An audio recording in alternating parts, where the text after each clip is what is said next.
उसको मात कारोश नहीं करा रहे हैं। जितने विराजे सब कारोसर करो, जैन धर्म की रक्षा करो। एक सदस्य हमारा खत्म होता है, वहाँ जैन धर्म खत्म होता है। धर्मात्मा के बिना धर्म नहीं बचता। सारी माताओं का नियम है, आज से नियम करो, कभी आत्महत्या नहीं करेंगे। 9 बार नमो कर पढ़ो, खुश हो जाओ आप लोग, कम से कम जेल से बचोगे। बैठ जा भाई, पढ़ लिया 9 बार। ऐसे ओट मात हिलाए कि मंत्र पढ़ा है। अच्छा, मंत्र पढ़ा है। रचना में दोष है क्या? रचना में दोष होता तो रचना से तो प्रवचन भी हो रहे हैं, प्रभु के गुणगान भी होते हैं। इसलिए ज्ञानी, रचना को नष्ट मत करना। जिस रचना से तुम गाली दे सकते हो, उस रचना से तुम प्रभु का नाम ले सकते हो। उसी से ठंडा, उसी से गर्म। तो महाराज जी, इन कानों से बहुत दूसरे की निंदा सुनी है, इसलिए कान फोड़ ले, ये तो अच्छा रहेगा। बेटा कान मत फोड़, कान किसी की निंदा नहीं सुनते। मुर्दे के भी कान रहते पर कुछ भी नहीं सुनता। अभिषेक, ये प्रकाश झांझरी ना, उसका पोता यहाँ आया एक दिन, अभी भी कल परसों, वो चॉकलेट चूस रहा था। वो तनुज चॉकलेट, तुम्हारी बेटा क्या कर रहा है? बोले चॉकलेट चूसा हूँ। उनकी धन हो तुझे, जैसे बेटा तू भरी सभा में चॉकलेट चूंट सकता, तुझे शर्म नहीं आ रही है क्योंकि तुझे मीठा लग रहा है। बस ऐसे जी मुनि बन सकता है जिसको भरी सभा में चॉकलेट चूसने में शर्म नहीं आ रही। बोले मैं तो अपनी मस्ती में, मुझे मिठास आ रहा है। ऐसी दुनिया कहे नंगा गया। दिगंबर कहता है ये टेंशन तुम्हारा है, हम तो आत्मा का आनंद लूट रहे हैं। यानी क्यों ताली क्यों बजा रहे हो? इसका मतलब तुम कल से सब चॉकलेट लड़के मत आ जाना, यहां पर वो बच्चा था। देखो मंत्री जी, सब समझाना पड़ता है। ये पंचम काल है, कलयुग है, इसमें एक एक बात समझाना पड़ती है। नहीं तो ऐसे लोग हैं, कहूँ हंसोगे तो नहीं। ओ निजानाबाद, इधर आ। निजानाबाद, हाँ, इसके पिताजी ने कहा बेटा अच्छे से बोला कर, थोड़ा अच्छे से बात किया कर, मधुर भाषा में। कब बोले ठीक गुरुजी, पिताजी ठीक, ऐसे ही बोलूँगा। अब एक दिन क्या हुआ, घर में लग गई आग। अब पिताजी थे दुकान पर, भैया जी पहुँचे। वो पिताजी ने, उन्हें याद आ गई, पिताजी ने कहा था अच्छे से बोला कर, तो उसने सुर निकालना शुरू किए, संगीत सुर। पिताजी, पिता पिता पिता पिताजी, ऐसा सुना 1000 बार पिताजी पिताजी बोला। इसके बाद कहता घर में आग लग गई। वे बेचारे सिर पटकते हुए बोले 1 घंटे से तू बोल रहा है पिताजी पिताजी, अब घर बचेगा क्या? बोले आपने तो कही थी अच्छे से बोला कर। तो बेटा इतना विवेक भी होना चाहिए, कहाँ कैसे बोलने का है। पंचम काल है, हर बात समझाना पड़ती है। नहीं तो तनुज के चॉकलेट को लेकर तुम सब लोग कल चॉकलेट के लेके आ जाओ। हो समझ में आ गया? तो अच्छे से तो बोलना, लेकिन जब घर में आग लगती दिखे तो जोर जल्दी बोल देना, पिताजी जल्दी चलो।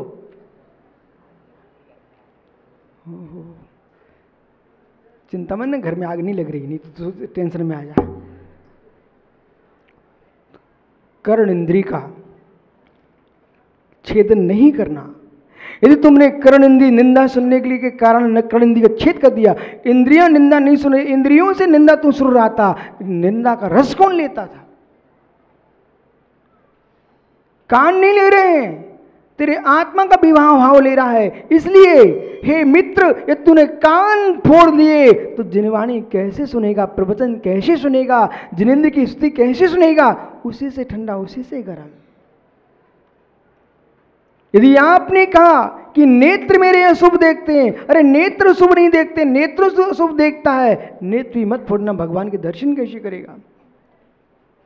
घ्राण इंद्री को दोष मत देना कि मुझे लिए इत्र सूंघने की इच्छा होती है। हे मित्र, वो तुमको श्वास लेने के लिए सहकारी बन रही है, प्राण अवधारण के लिए सहकारी बन रही है, इसलिए घ्राण का भी दोष नहीं है, स्पर्श इंद्रिय का भी दोष नहीं, इसको भी नष्ट मत करना। इसके द्वारा भी हे मित्र, आप तत्व का निर्णय करने के लिए शरीर तुमको चाहिए है, साधना करने के लिए शरीर चाहिए है, इसलिए इंद्रियों में दोष नहीं है, इंद्रियों में पाप नहीं है। जो इंद्र यानी आत्मा है, उसके परिणाम निर्मल हो जाएं तो ज्ञानी पुण्य भूत है, और परिणाम बिगड़ गए तो पाप भूत है, उसी से ठंडा उसी से गर्म। इसलिए भगवान गुरुभद्र स्वामी कह रहे कि इंद्रियों को नाश मत करो, शरीर का नाश मत करो। तपस्या शरीर का नाश करना नहीं है, तपस्या शरीर को सुखाना नहीं है। तपस्या यानी इंद्रियों का नाश नहीं, शरीर का नाश नहीं, तपस्या का अर्थ है इच्छाओं को सुखाना। इसलिए मोड़ दो, मोड़ दो। किसको मोड़ दो? जो आंख तुम्हारी दाईं ओर जा रही, उसको बाईं ओर कर दो। कौवे की आंख बन के जियो, कौवे की आंख बन के जियो। सुनो ध्यान से, कौवे की आंख बन के जियो, यानी कौवे की आंखें दो होती हैं पर गोलक, कौवे की आंखें दो होती हैं पर गोलक एक ही होता है। जब दाईं ओर जाता है तो बाईं आंख उसकी बंद हो जाती है, बाईं ओर जाता है तो दाईं आंख उसकी बंद हो जाती है।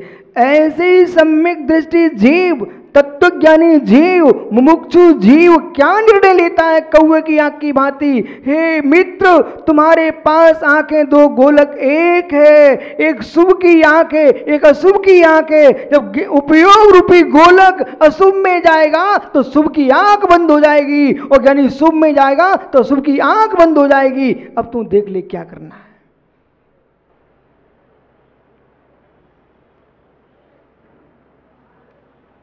क्या हो गया? मुझे देख रहे कि आप अपने को देख रहे हो? इसलिए गुरुभद्र स्वामी कह रहे हैं तपस्या करो, तपस्या करो।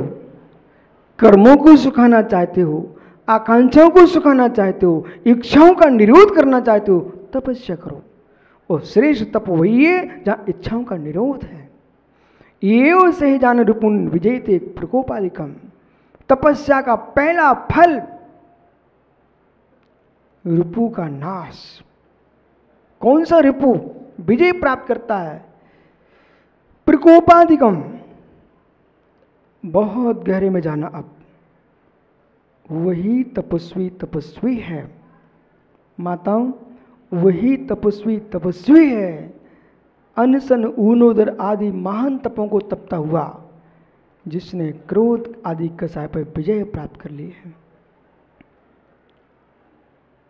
उपास किए चौधरी, कहाँ गया ज्ञानी? उपास किए मित्र 90 और 1 मिनट भी गुस्सा शांत नहीं कर सके।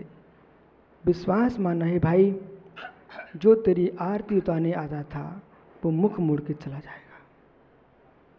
जैसा प्रचार हो जाए वैसी वस्तु दिखाई देना चाहिए। कभी भी तपस्वी के नाम पर बाहर मत आना। यदि बाहर तुम आ गए धर्मात्मा के नाम पर, अन्वेष पाड़े, अब बहुत संभल के जीना पड़ेगा। आप चाहो कि मैं जैसे पहले वो कौन सा होटल, राजधानी होटल पे जाते कि खड़े हो जाते थे। बेटे आज खड़े हो गए ना तो राजधानी होटल वाला ही कहेगा तुमने महाराज का विहार कराया था।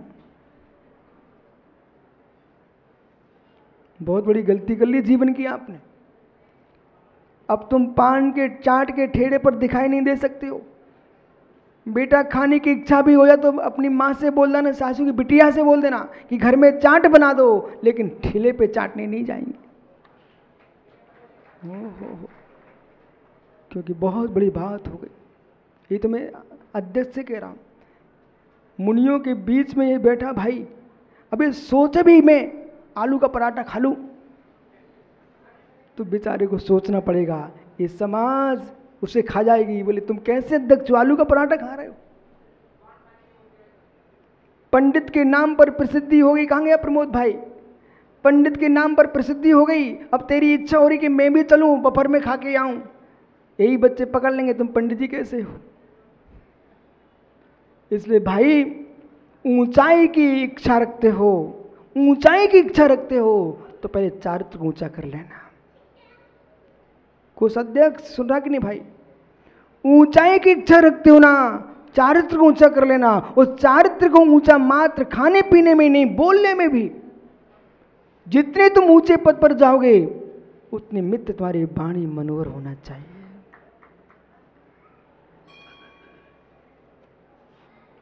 अनंत भवों में सागर के सागर पानी पी गए पुरुष सागर,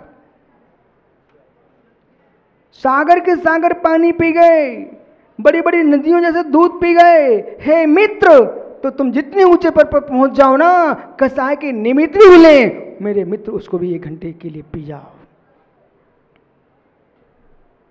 पी जाओ। जो दूध पीना जानता है उसको पहले कसाय पीना भी जानना चाहिए। वो कसाय पीना नहीं जाने, मित्र विश्वास रखना, जो सत्कार की थाल लेकर के तुम्हारे पास आ रहा था, तुम्हारी क्रोधित मुद्रा देख करके उसकी थाली नीचे गिर जाएगी।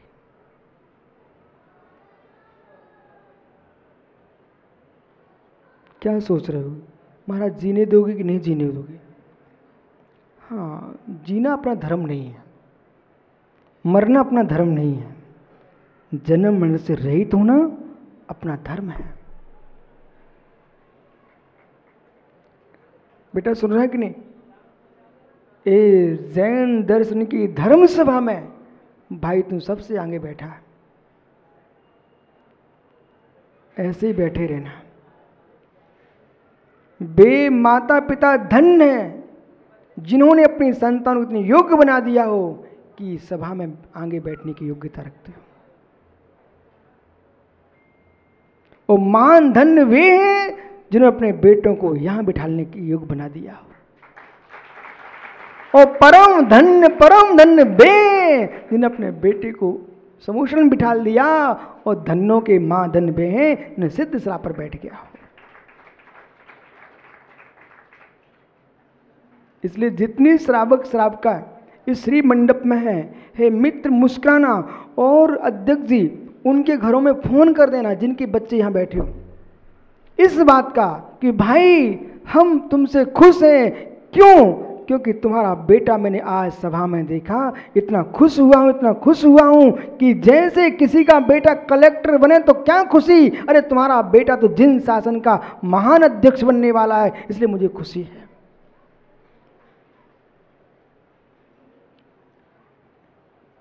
तपस्या करने चलो ना। जो भी पर्युषण के 10 उपवास करें, 15-20 जितने करें, मास भर के उपवास करें, पर आज इस बात को ध्यान रखना माताओं, ये जैन समाज जो ना प्रत्येक तपस्वी का सम्मान करती है। पर्युषण में सम्मान होता है कि नहीं? समाज, पूरे देश की समाज हर जगह तपस्वी का सम्मान करती है। मुझे मालूम है जैन गठन में छपता रहता है, हैदराबाद का भी नाम कभी कभी आता है। इतने लोगों ने उपवास किए। जब तुम्हारे पूरे देश में समाचार जाता है और उसने पेपर में तुम्हारा नाम पढ़ा, हो चित्र देख लिया और कहीं तुम उसको गलत करते मिल गए, ढाबे पर चाट के ठेले पर खड़े मिल गए, बोले ये वही है क्या? गज स्नान मत करना, गज स्नान मत करना। आलू के पराठे खाने की इच्छा भी हो ना मनोज, तो मित्र घर में बना के खा लेना, पर खाना मत। मैं ये नहीं कह रहा हूं कि आलू खाने लग जाओ, मैं ये कह रहा हूं घर में बना के इसलिए खा लेना, तेरे चैन नहीं पड़ रहा है, पर बाहर में जैनत को ले जाने खाने मत चला जाना। पर श्रेष्ठ यही है, न घर खाना न बाहर खाना। क्या गजब है। हे मित्र, क्या जिनाचारों की दृष्टि। तपस्वी और समाज में, देश में एक बार छवि बन गई। छवि बनाना कठिन नहीं है, छवि को बना के रख पाना कठिन है। सुनील, कितना पुण्य तेरा था, बाबूलाल पाड़े तुझे सब दे के चले गए। किशोर बराबर है कि नहीं? अब ये पूर्व में कमा के लाया था, जो पिता कमा के देगा इनको, पर ये कठिन नहीं है कि इसको कितना मिला है, कठिन ये है जो मिला है संभाल के कितना रख सकता है। पर सुनील सुनो, अपने भाइयों से मात्र होटल फैक्ट्रियों के हिस्से मत बांटना, हिस्सा इस बात का ही बांटना कि पिताजी धर्म जितना करते थे उतना हम भी करेंगे। क्यों भाई मांगीलाल पहाड़े के बच्चों, ये हमसे सुना रहे थे रास्ते में, बोले मेरे पिताजी ने ज्ञानमती माताजी का बिहार कराया था।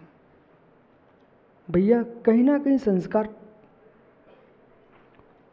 जिन कुलों में कुछ भी नहीं हो अध्यक्ष सबको आप बोला करो भैया स्वाध्याय करो, स्वाध्याय नहीं कर सकते हो एक जिनवाणी मंदिर में विराजमान कर जाओ, ऐसा बोलना आप। बोले मंदिर बनवाओ, बोले क्यों, इतने तो मंदिर हैं।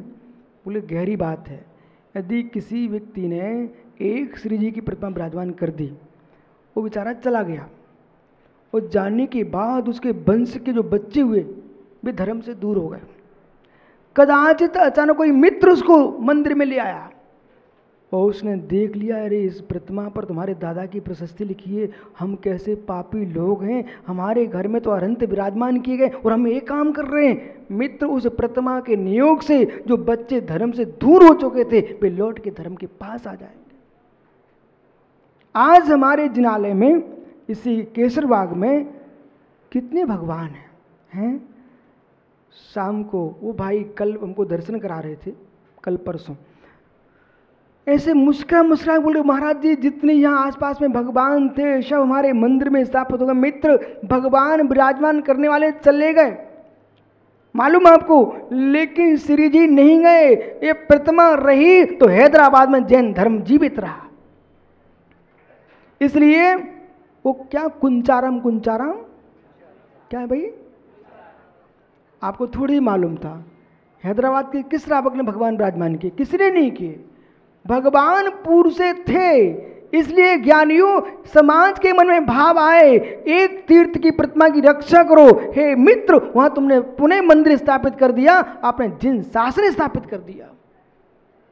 यहां कहीं भी किसी भी पर्वत पर किसी भी स्थान पर अनंत प्रतिमा होती, भैया सबसे पहले अपने घर की दीवार गिर रही हो उसके बाद में उठाना, लेकिन उस दीवार को ठीक कर देना। घर की दीवार में मात्र आप सुरक्षित रहोगे, लेकिन मंदिर की दीवार सुरक्षित रही तो पूरा जैन धर्म सुरक्षित रहेगा। और जैसे मंदिर की दीवार को सुरक्षित करने के लिए तुम दौड़ते हो, ऐसे प्रकाश झांझरी इन बेटा बेटियों की सुरक्षा करना। यदि ये नहीं बचेंगे तो मंदिर की दीवार की रक्षा कौन करेगा। आज ये धोती दुपट्टा पहने ये बालक और ये साड़ी पहने बालिकाएं आहार देते नमोस्तु नमोस्तु करते मिल रहे हैं। हे मित्र, यही जैन धर्म है, यही जैन धर्म है। बस माताओं मात्र पढ़ाने लिखाने मत रखे रहना, कुछ पढ़ा के भी रखना, अपने कुल के बाहर न जाए, इस बात का भी ध्यान रखना। चलो आपका समय हो गया। क्या हो गया, मूंछों वाले भैया अपने पीछे वाले भैया से पूछना क्या हो गया। ज्ञानी आपका समय हो गया, कल फिर आओगे। पर यार ये तो पुनः चर्चा करूंगा। तपस्वी वही है जो क्रोध को जीत चुका है। आत्मा स्वभावम परिभाव भिन्नम, आत्मा स्वभावम परिभाव भिन्नम। आत्मा का स्वभाव परिवर्तन भिन्न। महावीर स्वामी की